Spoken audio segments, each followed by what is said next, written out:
रात को अचानक राधिका मौसी को किचन से कुछ गिरने की आवाज आई।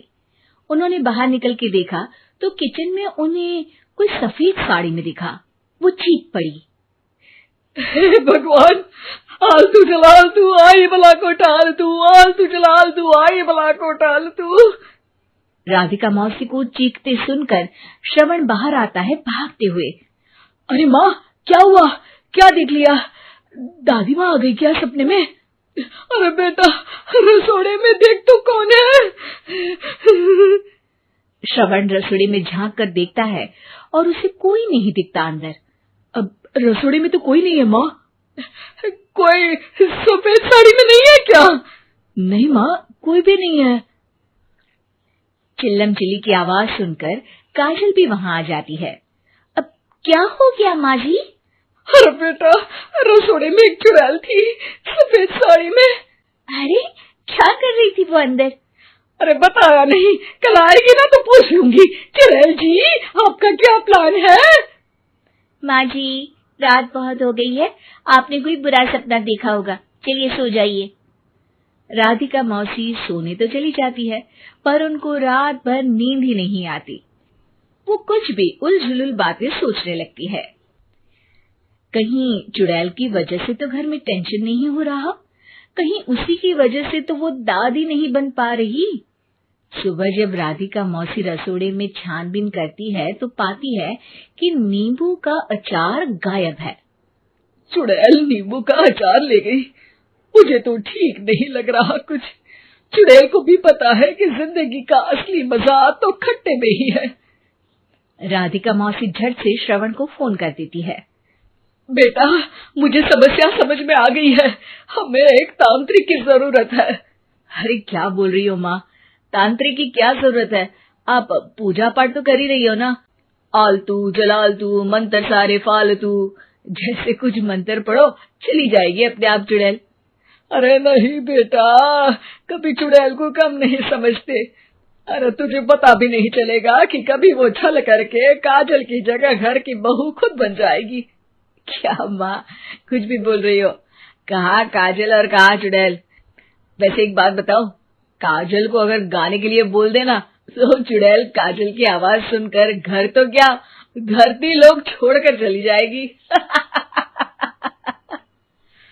तुम ना पढ़े लिखे बच्चे हर चीज को मजाक समझते हो। तुम रहने दो, मैं खुद ही तांत्रिक को बुला लेती हूँ। अच्छा सुन, शाम को इमली लेके आना। क्या है कि चटनी खाए बहुत दिन हो गए है ना? नहीं माँ, इमली तांत्रिक से ही मंगवा लो ना, आटा वगैरह भी उसी से पिसवा लेना। देखो मुझे काम करना है। श्रवण रात को कई तरह की सब्जियों के साथ माँ के कहने पे चटनी के लिए इमली भी ले आया था, लेकिन राधिका मौसी के दिमाग में अलग ही फिल्म चल रही थी। उन्हें अब सिर्फ शक ही नहीं यकीन होने लगा था कि शायद चुड़ैल ने श्रवण पर अपना जाल बिछा दिया था, जिस वजह से श्रवण उनकी बात ही नहीं मान रहा था। पर कोई नहीं, आने वाली रात में राधिका मौसी खुद तैयार हो गई चुड़ैल को पकड़ने के लिए। रुद्राक्ष की माला, तुलसी का पत्ता, हनुमान चालीसा सब हाथ के पास ही था, बस चुड़ैल का इंतजार था। और जैसा राधिका मौसी ने सोचा था वैसा ही हुआ। वो चुड़ैल उस रात भी आई, पर वो राधिका मौसी से तेज निकली और राधिका मौसी के उससे पकड़ने के पहले ही वो भाग खड़ी हुई।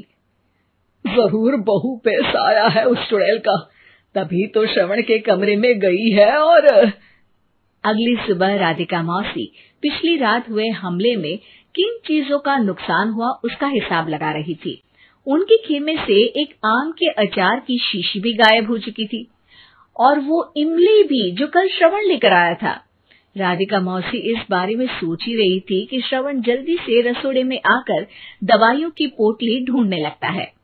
अरे बेटा, क्या हो गया? अब माँ, वो काजल की तबीयत खराब है, बहुत घबराहट हो रही है उसे।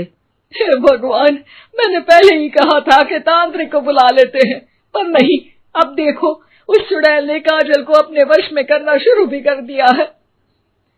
हालांकि श्रवण भूतों में विश्वास नहीं करता था, पर अब वो भी डर जाता है और राजी हो जाता है एक तांत्रिक को बुलाने के लिए। कुछ ही घंटों में तांत्रिक आ जाते हैं और राधिका मौसी तांत्रिक जी को सब बता देती है।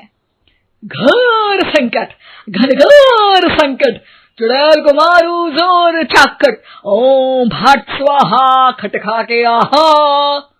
अरे ये क्या मंत्र है? मेरे खुद के ओरिजिनल मंत्र है, कल रात को ही लिखे हैं, अच्छे लगे तो दाद चाहूंगा। एक और मंत्र सुनो। अर्ज किया है आब्राकडाब्रा, दिल्ली बम्बई आगरा, चंदा मामा सोवरले सुरन मामू जारा। ये मंत्र है? अरे कोई 40 वालीसा पढ़ो ना। वक्त कम है, 40 नहीं पड़ेंगे, 20-25 में काम चलाना पड़ेगा। अलग निरंजन जाके लंदन, मुफ्त का मंजान घिस मेरे नंदन। अरे जल्दी करो तांत्रिक जी, जल्दी करो। तांत्रिक अपने उल झलूल मंत्र पढ़ने लगता है। श्रवण को तांत्रिक पे शक होता है। वो अपने एक डॉक्टर दोस्त को कॉल कर देता है ताकि कोई अनहोनी हो तो इमरजेंसी में चीजें मैनेज हो जाए।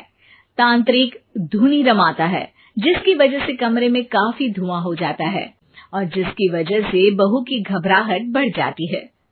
अब भागेगी चुड़ैल। हाँ। बहू खांसते हुए धुएं से बचने के लिए बाहर चली जाती है। अरे भाग रही है, भाग रही है। पीछे पीछे श्रवण भी जाता है। बहू एक सोफे पर बैठ जाती है।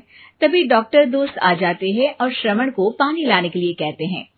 थोड़े चेकअप के बाद डॉक्टर कहते हैं, मेरे हिसाब से जाप का काम पूरा हो गया है। क्या मतलब? अरे कुछ भी नहीं माँ, कोई चुड़ैल नहीं है, खुशखबरी है, अब दादी बनने वाली है।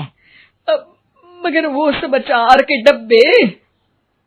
श्रवण दोनों अचार के डब्बे अपनी माँ को दिखाता है, जो कि उनके बिस्तर के नीचे छुपे हुए थे।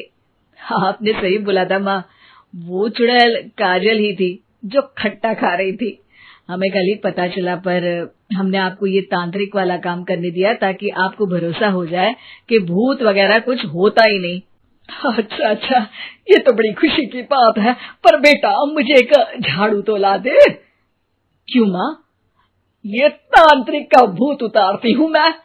अब तांत्रिक राधा मौसी के डर से घर से भाग निकलता है और राधा मौसी उसके पीछे भागती है। अरे संकट ये घनघोर है, तांत्रिक मुआ चोर है। खट्टा खाने वाली चुड़ैल।